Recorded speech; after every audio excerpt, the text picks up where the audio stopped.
Eyup FretHeads, if your guitar life is strum a C, down a G, and then panic slide into a scale box somewhere, then this video is for you. I'm going to show you how to solo right on top of those C and G chords using their root notes as the doorway into a simple pattern that you can move anywhere on the neck. So the first thing we need to do is we need to examine our C shape and our G shape and find out where the root notes are, because this is the thing. If you want to swim like a fish, first you must think like a fish. If you know what that's from, drop a comment below. So here we have the C shape, and where the third finger is, that's the note that gives the chord its name, the root note there. So that's a C major chord. That's why we call it that. But there is another C note in there that is repeated. If we look over there and jump over to the octave, you can hear hi-ho. Yeah, we jump over there,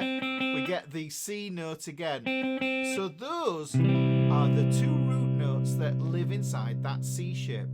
Let's look at the G shape now, and we can have a look at this. And I think of this chord as being very rooty, and the reason I think of that is because even though we're strumming 6 strings, 3 of them are actually root notes. We've got a root note here on the E string at the 3rd fret.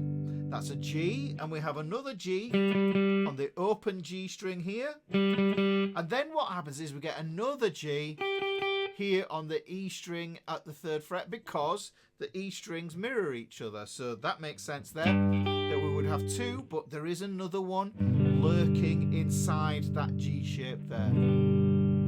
So what we're going to do is we're going to use the magic of string pairs, and we're going to play a major pentatonic on here. And to play the major pentatonic, we just need to find the root of that major scale. So there's the shape there. Let me just say something. Playing the whole shape, when we move it up, it can be tricky, but what we can do is we can just take part of the shape, the root and the 3rd there, move this from C and move it up 2 frets. That becomes a D, using part of that C shape there. Move it up another 2 frets, becomes an E, there's an F, there's a G, and there's an A.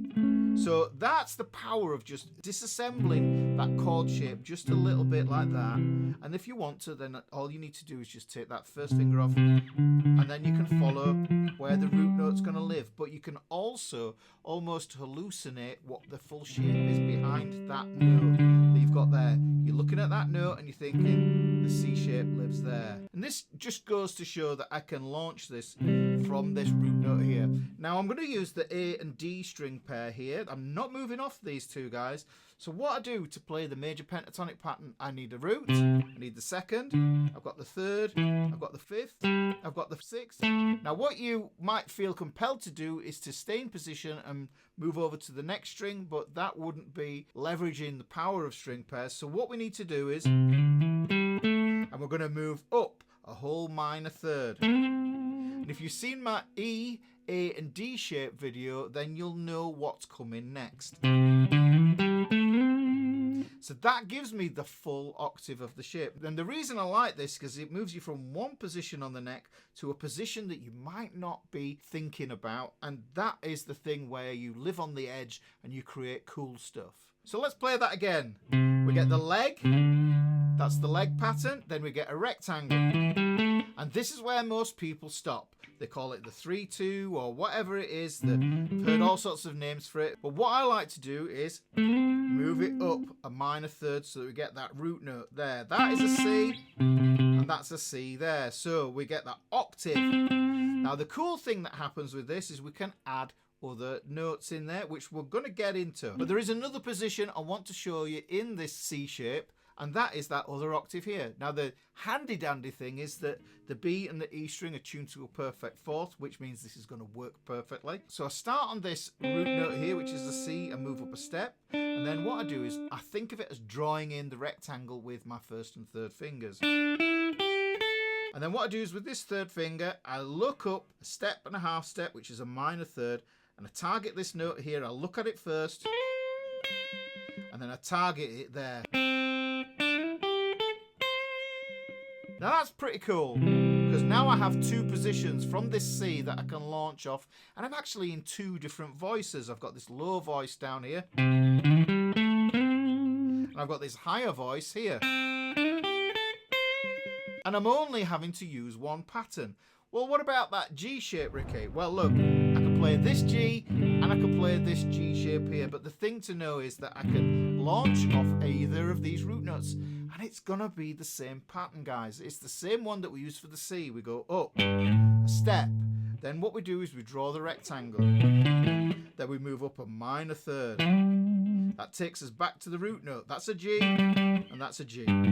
So I'll play the G chord here. I start on the root, move up the pattern, and that takes me onto this root note. Now here's the cool thing. Because I'm on my root note, and this belongs to the A shape, which is another lesson I'll link in the video description, this one here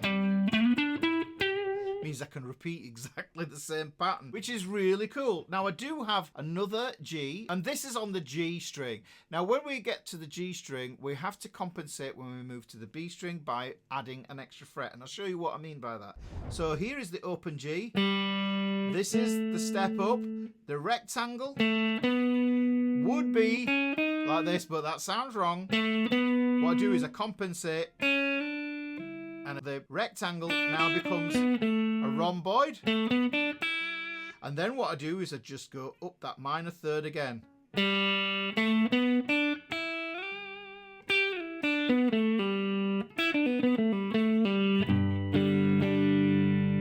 That's the way of using it on the G string there. Now what about this other G here?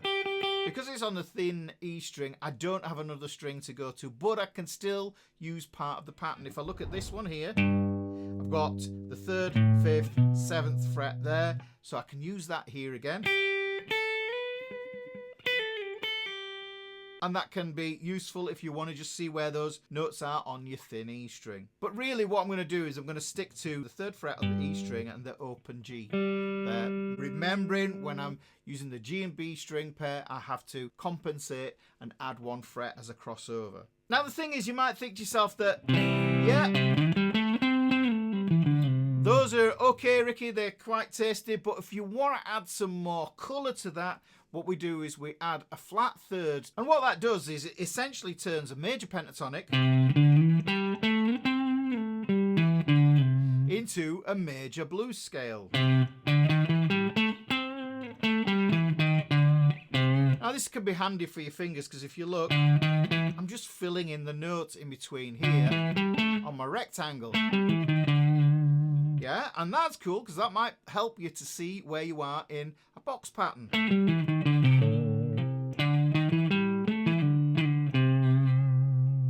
Now because this is a major chord, if we wanted to add a 7th, we could add either a major 7th or a minor 7th. Now if we add a major 7, that happens on chord 1 and chord 4 in the key. So if we're thinking of this as being chord 1 in the key of C major, and we want to add that major 7, then what we do is we use that extension. And this is why I think it's important to do this. We've got the leg, the rectangle, and then we've got a slightly longer leg here. And the reason that this longer leg is cool is because what we can do is we can find our 7ths in there. So we've got the root note here, the major 7 lives here, and the flat 7 lives here. Now if we're having a major 7 chord, we use a major 7. So let me just add that to the major pentatonic.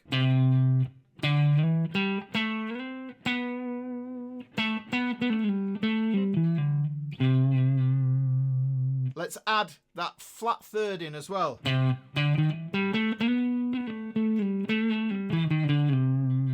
And now we have something a little bit more juicy that we can use with this major pentatonic. And that's not just going to apply in this position here, this is going to apply here in this position.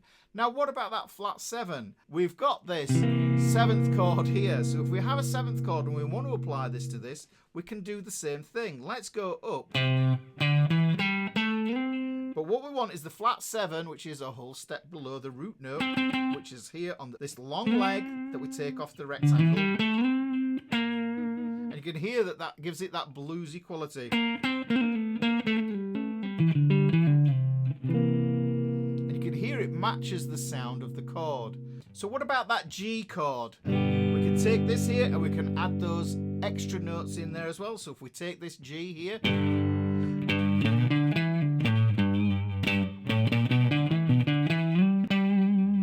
and we can also add that major 7 and the flat 7 here to get those major 7 and those dominant 7th qualities that we might be looking for. So if we take a G7 here, I know that that's going to have a flat 7. So what I do is I go root, 2nd, 3rd, 5th, 6th, root, flat 7 lives here.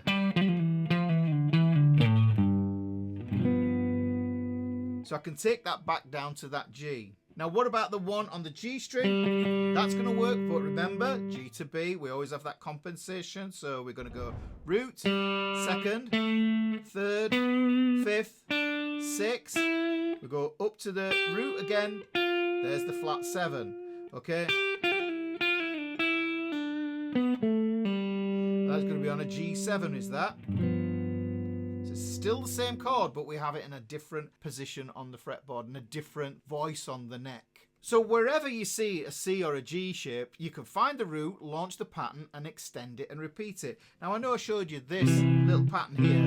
That's exactly the same pattern that we're going to get in the G shape here. Look. So if we take that there, it's a movable idea. So we take this G shape here, and if I wanted to turn this into an idea for an A major pentatonic, then I would put it there. Now look, well, to turn it bluesy by putting that flat 7 in, that's always going to be there, really reliable, and you're not having to think too hard about it because you already know the chord shapes. You're just utilizing them in a more logical manner. And that means now that your C and your G shaped cowboy chords are doing double duty. They're still great for strumming, but now they launch you straight into a major pentatonic or a country blues line without jumping into some random box. So if that clicked for you, the best thing you can do next is to see how this same string pairs idea works all over the neck in different keys and shapes. And that's what I do in this video on screen now.